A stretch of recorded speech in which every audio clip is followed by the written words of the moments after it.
Hello friends, welcome to my YouTube channel IAS gate whiz. इस video में मैं UPPSC ए 2020 का जो एग्जाम हुआ था 13 दिसंबर को, उसमें जो पेपर 2 में कुछ डिफिकल्ट और डाउटफुल क्वेश्चंस जिनमें स्टूडेंट को आंसर कीज में बहुत सारे कोचिंग इंस्टीट्यूट में एनोमलीज मिली हैं, वो क्वेश्चंस कुछ स्टूडेंट्स ने मुझे शेयर किया था मेल आईडी पे। उनमें से कुछ क्वेश्चंस मैं इस पार्ट में डिस्कस करने वाला हूं with references. So first question है कि जो हमारा सीओडी टू बीओडी रेशियो है, अगर वो हायर साइड पे है तो वो क्या रिप्रेजेंट करता है। तो यहां पर मैंने जो स्क्रीनशॉट दिखाया हुआ है, ये हमारी बुक है environmental engineering waste water treatment की, परिमल पाल, जहां पर ये लिखा हुआ है कि जब हमें बायोलॉजिकल ट्रीटमेंट करना होगा वेस्ट वाटर का, तो वहां पर जो हमारा वेस्ट है, हमारा जो पॉल्यूटेंट है वेस्ट वाटर में, उसकी बायोडिग्रेडेबिलिटी को असेस करने की जरूरत पड़ती है। तो वहां पर जो हमारा सीओडी बाई बीओडी रेशियो है, बेसिकली जो बीओडी बाई सीओडी रेशियो जो होगा, इसको हम कहते हैं बायोडिग्रेडेबिलिटी इंडेक्स। ठीक है, तो जैसे जैसे ये इंडेक्स हमारा बढ़ता है, इट इंडिकेट्स कि हमारा जो बायोडिग्रेडेबल कंपोनेंट है वो पॉल्यूटेंट में बढ़ रहा है। ठीक है, तो जो सीओडी बाई बीओडी रेशियो है, हम डिसीजन लेने के लिए एक हमारा इंपॉर्टेंट टूल है। और बुक ये कहती है कि अगर हमारा जो based on experimental results by performing on various waste water treatments, अगर हमारा जो सीओडी टू बीओडी रेशियो है लेस देन 2.5 होता है, तो हम वेस्ट वाटर को ये मानते हैं कि it is suitable for biodegradation, so that हम अकॉर्डिंगली जो ट्रीटमेंट टेक्नोलॉजी है जो कि हम अडॉप्ट करना चाहते हैं, वो हम यूज कर सकते हैं कि नहीं उस पर्टिकुलर वेस्ट वाटर के लिए।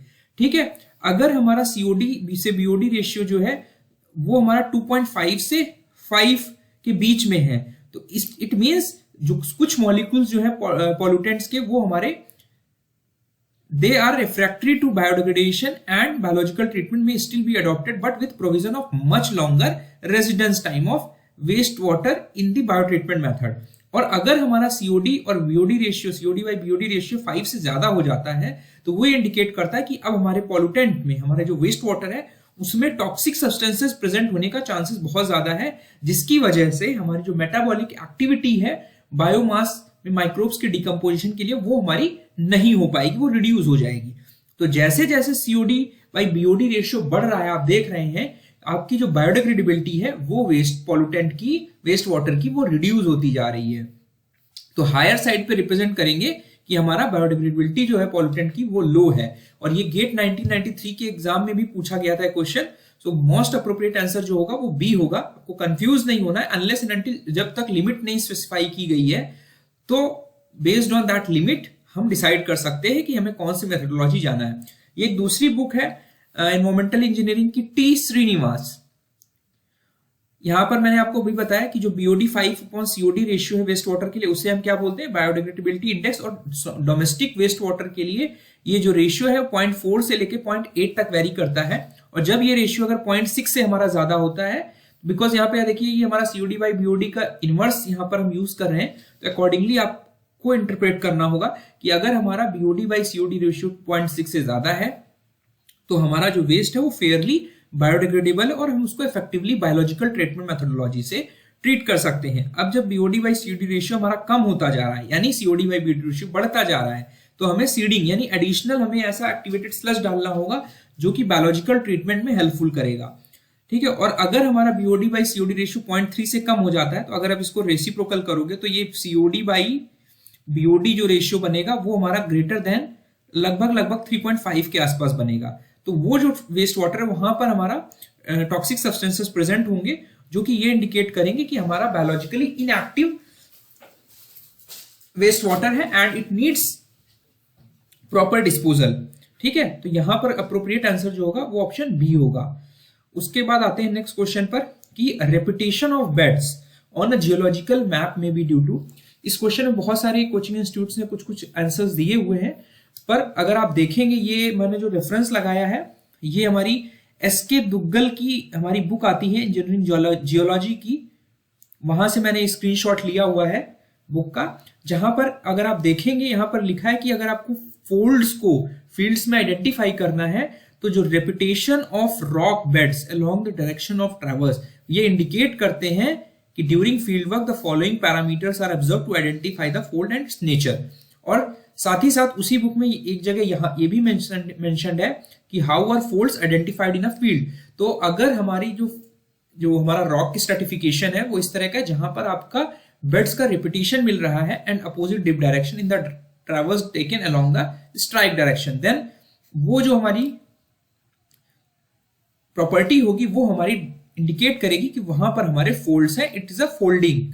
ठीक है, तो आपको कंफ्यूज नहीं होना, जो करेक्ट आंसर है वो हमारा फोल्डिंग होगा। उसके बाद आते हैं नेक्स्ट क्वेश्चन, जो स्ट्रीम हमारी पानी प्रोवाइड करती, वाटर प्रोवाइड करती टू द वाटर टेबल, तो वो हमारी स्ट्रीम है। यहां पर मैंने समझाने के लिए आपको एक बुक के स्टैंडर्ड बुक का एक रेफरेंस दिखाया हुआ है जहां पर क्लियरली इंडिकेट ये हो रहा है कि जो हमारी इफ्लुएंट स्ट्रीम्स या रिवर्स होंगी वो गेनिंग रिवर्स कहलाती है। इसका मतलब कि वाटर टेबल से हमें पानी इस रिवर में मिल रहा है। ठीक है, जो हमारी इन्फ्लुएंट या लूजिंग रिवर है उनमें हो क्या रहा है कि हमारी रिवर से पानी वाटर टेबल पर जा रहा है। ठीक है, ये आपको दिख रहा है, ये हमारा वाटर टेबल है। ठीक है, तो ऐसी स्ट्रीम जो हमारी कहलाती है वो इन्फ्लुएंट या लूजिंग रिवर्स कहलाती हैं, जो कि ग्राउंड वाटर टेबल को रेप्लिनिश करती हैं। दे अलाउ सरफेस वाटर जो कि हमारी स्ट्रीम्स में आया हुआ है that will go into the ground water.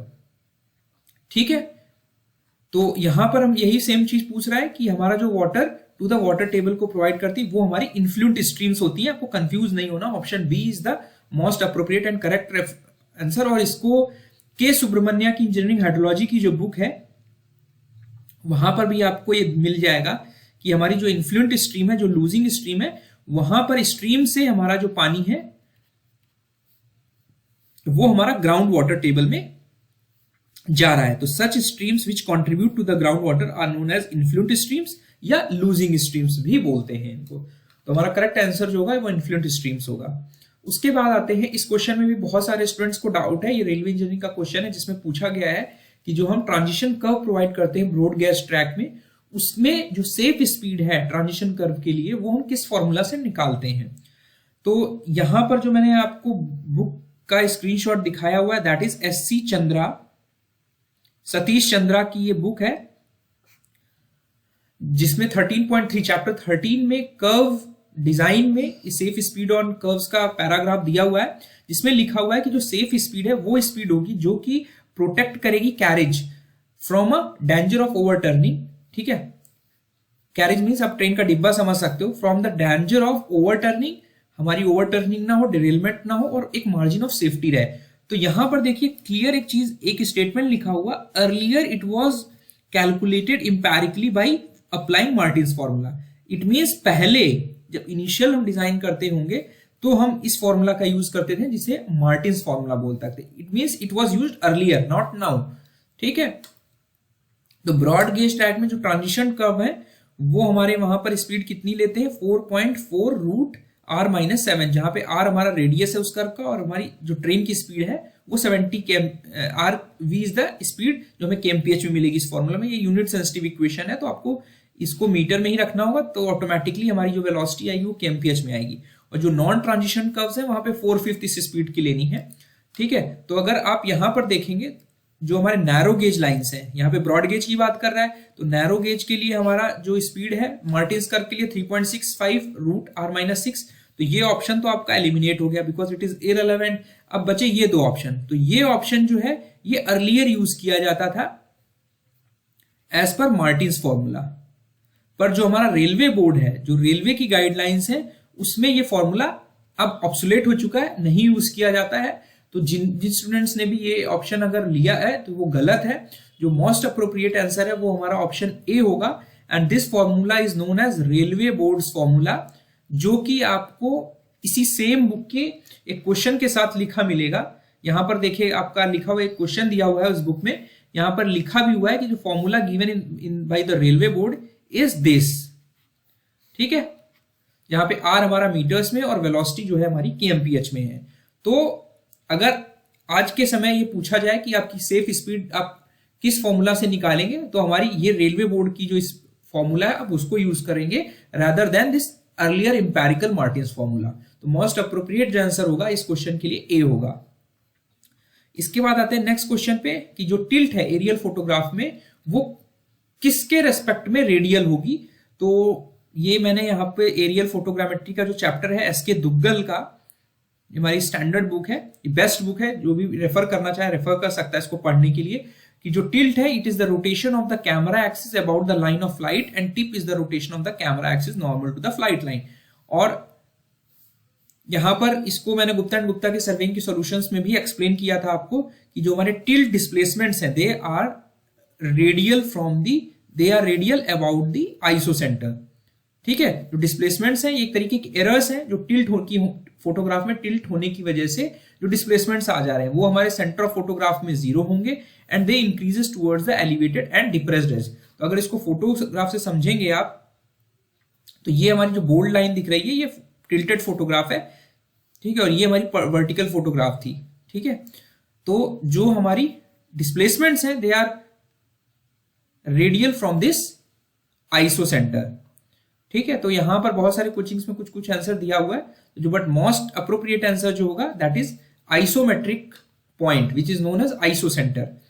ठीक है, उसके बाद आते हैं नेक्स्ट क्वेश्चन पर कि अगर हमारा प्रेशर बढ़ता है तो किसी भी लिक्विड का जो बल्क मॉडुलस है वो हमारा क्या होगा, क्या इफेक्ट पड़ेगा उस पर। तो हमारी ये एफएम की मोदी एंड सेठ बुक है जो स्टैंडर्ड बुक है फ्लूइड मैकेनिक्स के लिए, वहां पर एक दिया हुआ है कि जो कंप्रेसिबिलिटी है फ्लूइड की वो डिफाइन की जाती है हमारी बल्क मॉडुलस से which is inversely proportional to bulk modulus of that particular fluid which is denoted by change in pressure divided by volumetric strain. ठीक है, change in volume divided by the original volume.